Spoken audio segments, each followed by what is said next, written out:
There is a kind of strength that never announces itself. It doesn't flex, it doesn't argue, it doesn't need to prove anything to anyone. It simply endures. And those who carry it move through chaos as if they were made of stone. The ancient Stoics understood this deeply. They knew that a powerful mind is not born.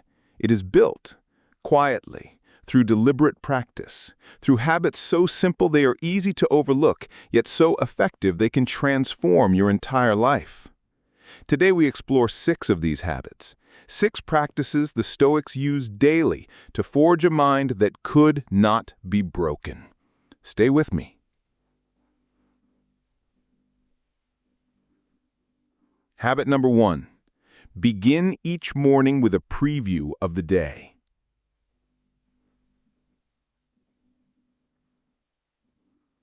Marcus Aurelius, the most powerful man in the ancient world, started every single morning the same way. Before his feet touched the floor, he would mentally rehearse the day ahead. He would remind himself that he would encounter difficult people, that plans would fail, that frustration would come knocking at his door.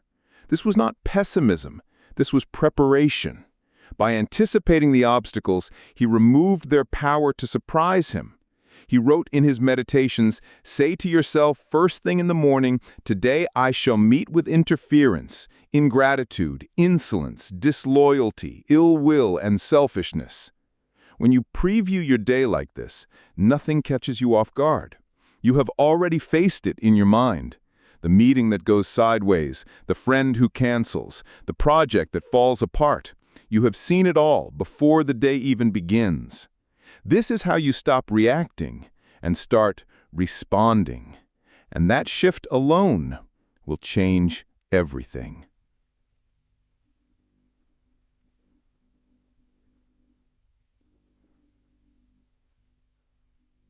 Habit number 2. Practice voluntary discomfort.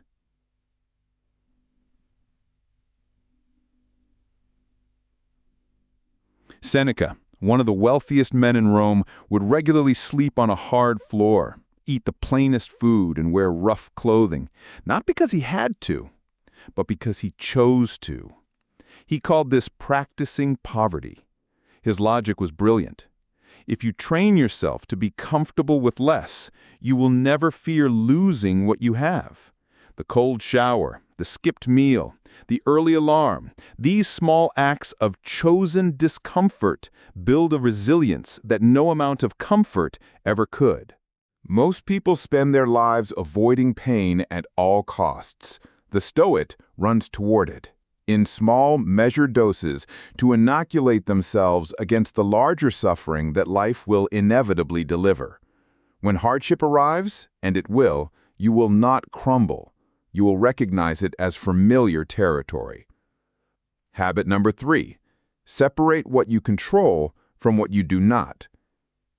Epictetus, a former slave who became one of the most respected philosophers in history, built his entire teaching around one principle. Some things are within our power, and some things are not. Of all the Stoic habits, this one might be the most transformative. You cannot control the weather, other people's opinions, the economy, or the past. You can control your effort, your attitude, your responses, and your character. Every moment of frustration, every ounce of anxiety, every drop of anger you feel about things outside your control is wasted energy. The Stoic practice is simple. When a problem appears, ask yourself one question. Is this within my control? If yes, act. If no, release it. This single mental filter will eliminate the majority of the stress you carry through your day. Habit number 4. Journal at the end of every day. Seneca had a nightly ritual. Before sleep, he would review the entire day. What did I do well? Where did I fall short? What can I do better tomorrow? He called this taking account of the day. This is not a diary. This is a mirror. Most people drift through their days without ever pausing to examine their own behavior. They make the same mistakes on repeat. They react the same way to the same triggers, week after week, year after year. The evening journal breaks this cycle. When you sit with your day and look at it honestly, you begin to see patterns. You notice where you lost your temper. You notice where you wasted time. You notice where you chose comfort over growth. And once you see it clearly, you can change it. 5 minutes at the end of your day. That is all it takes to become more self-aware than most people will ever be. Habit number 5. Guard your attention like your life depends on it.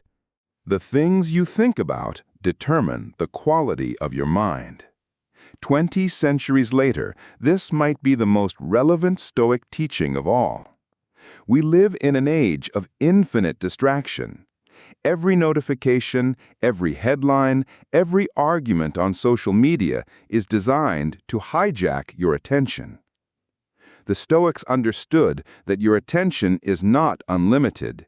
It is a finite and sacred resource.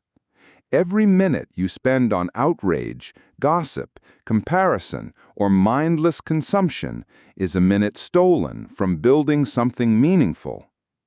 Guard your attention. Choose deliberately what enters your mind. Curate your information diet as carefully as you curate your physical diet.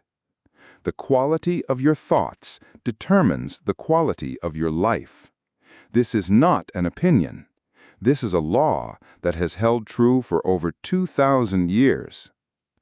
Habit number 6. Remind yourself daily that this life is temporary. The Stoics practiced what they called Memento mori, the meditation on death, not to be morbid, not to create fear, but to create urgency. Marcus Aurelius reminded himself constantly that he could leave this life right now. This habit strips away everything that does not matter. The petty grudge you are holding, the argument you refuse to let go, the fear of judgment that keeps you small.